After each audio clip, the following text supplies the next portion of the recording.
वक्त हम गुम्मत वाली मस्जिद पे खड़े हैं जहाँ से रैली तफ्सीर कुरान हमारा ईमान रैली निकल रही है और हमारे साथ है जनाब जी प्रोफेसर साहब हैं, जनाब आए बात करते हैं जी।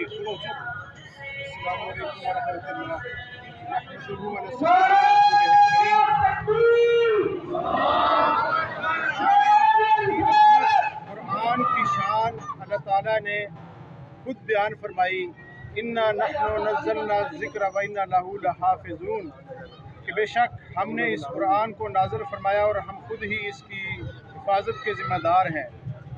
आज का आलम कुफ्र जो है ये हर मौका पर मुसलमानों के जज्बात को, उनके ईमान को ये जो चेक करता है, उनको तकलीफ़ देता है और जिसके नतीजे में ये हमारे जज्बात को ठेस पहुंचाता है। हमारे लिए कुरान से बढ़कर इस कायनात में कोई चीज़ नहीं। कुरान का तक़द्दुस, कुरान की हिफाजत तो खुद अल्लाह ताला फरमाते हैं, लेकिन इस तक़द्दुस के लिए हम अपने जानो माल, अपनी औलादों को भी कुर्बान करने के लिए तैयार हैं।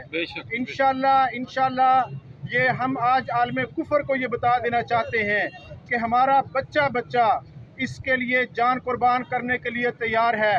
और आप ये बात छोड़ दें, आप हमें ना आजमाएं। आपने कितनी बार हमें ये आजमाया है और ये जब आप हमें आजमाते हैं हमारा ईमान और बढ़ता है, हमारा ईमान और ताज़ा होता है।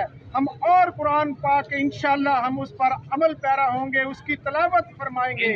और हम ये आज उलमाए किराम, ये सारे मकतब फ़िक्र के लोग, ये मेरे जैसे असातिज़ा आज यहाँ पर अपना दिलो जान खून निछावर करने के लिए आज तैयार हैं और आलम कुफ्र को ये बता देना चाहते हैं कि आप ऐसी हरकतें करके हम सारे मुसलमानों को यकजा कर रहे हैं।